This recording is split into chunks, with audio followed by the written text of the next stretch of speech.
been really hit hard by COVID. I know the Lower Rio Grande's hit hard by COVID. The Latinx community has been hit hard by COVID, especially the African American community.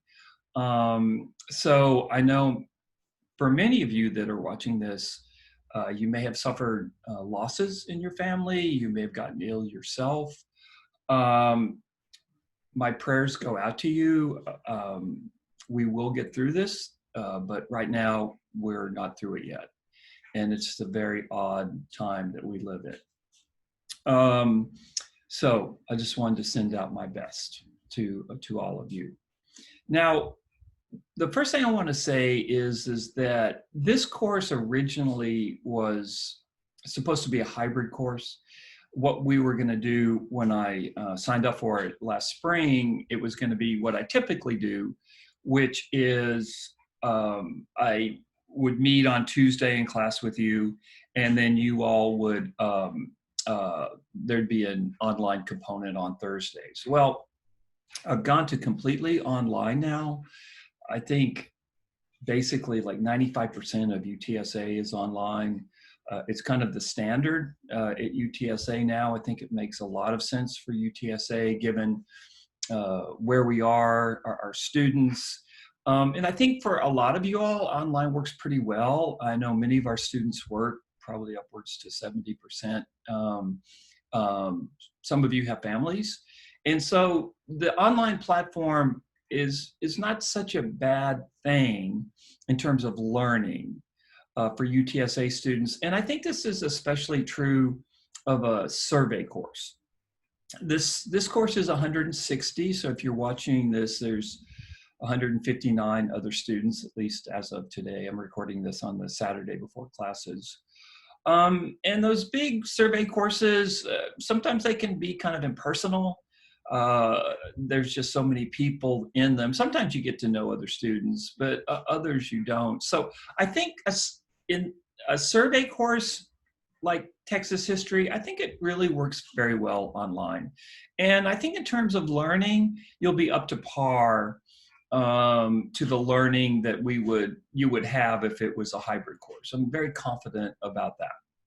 There's other courses, maybe upper division courses, that kind of a thing that wouldn't work as well online, but this isn't one of those. This is a survey course. So I feel good about being able to teach you what I normally would teach you about Texas history, okay? So that's really the most important thing.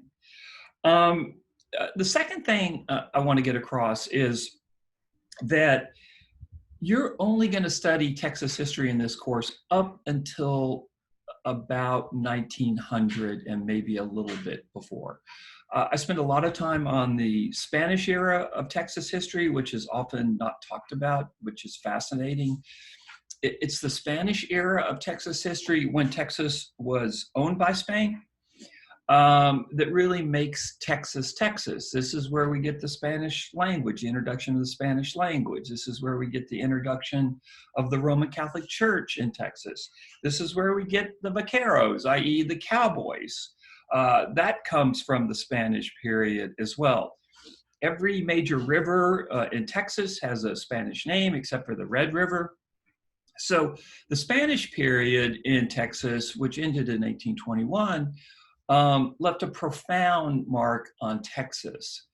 And it's something that I want to talk about because it often is glossed over in Texas history courses. So I'm going to spend a little bit more time than would normally be the case, I think, in many classes on the Spanish period.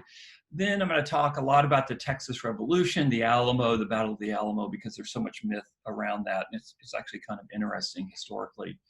I've always talked about slavery in this class, but given what has happened with the Black Lives Matter movement, the murder of George Floyd, the protest over the summer, I've reinforced that component of the course. It was always there, but it's reinforced this semester.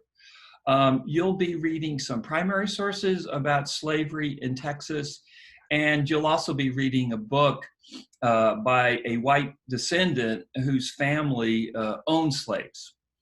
So that is probably the one major wrinkle, new wrinkle this semester, that I'm talking a lot more about the Black experience, the African American experience, than I have in the past. I've always talked about it in the past, but this semester I'm putting a special emphasis on it. And the reason for that is it really sets the stage for the world that we live in today, in terms of why is there so much tension between police, for instance, and African Americans, African American males. What is the root cause of the racism which still infects our society? I'll also talk a lot, which I always do, about the Mexican American experience, the Tejano experience. Tejanos ruled Texas until 1836, and then they became what one historian has called a despised minority after 1836. So I'm going to trace that story as well. I'll also talk about whites, people like my relatives. My relatives came to Texas in 1836.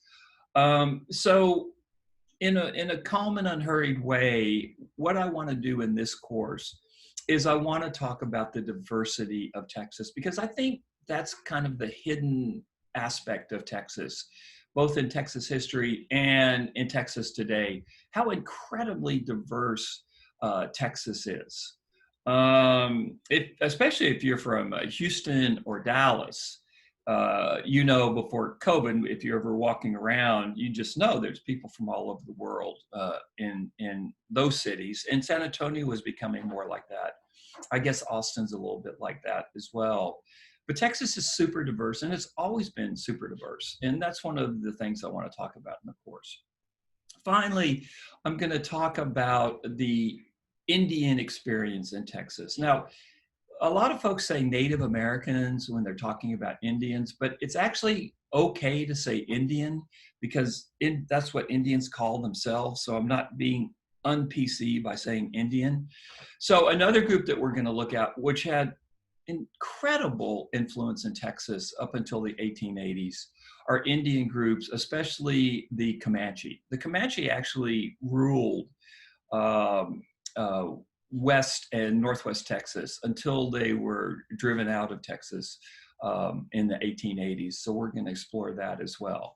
So those are the threads that we'll be looking at in this course. The reading that I've chosen is pretty serious reading. It's college level reading. You're in college now. I will help you with the reading. I will help you figure out what's important in the reading. And for you, of course, what you want to know is what you're going to be tested on, right? All students want to know what they're going to be tested on, and that's perfectly reasonable. So you're reading some pretty serious books in this course, and you're going to have to keep up with the work. It's not a hard course, very straightforward in terms of what I want you to know. I have an extremely clear idea of what I want you to know, and I'm going to test you on what I want you to know. So I think I've got quite a proven track record in being successful and working with students and creating a course that most students succeed in. Now, the issue is you're going to have to keep up with the reading. You can't blow it off. But I'll talk about the structure of a fully online course in another recording. So this is my room. I need to set it up so I look more distinguished, like I have books behind me.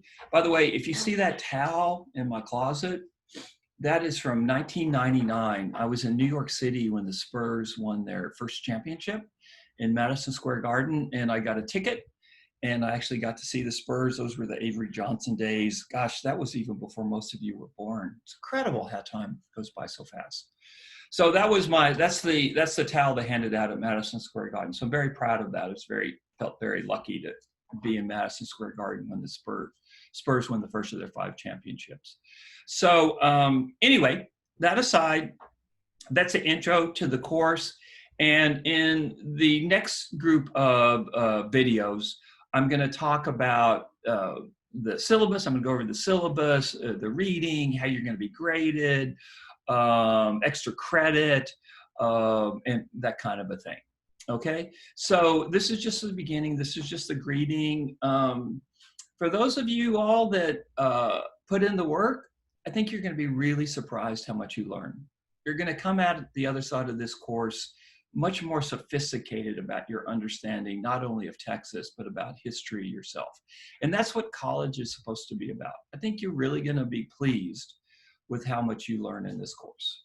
Now, like I say, it's not a hard course, but you're going to have to keep up or you won't do well. Okay, so now that I've threatened you, I'm going to stop and I'm going to move on to going over the syllabus.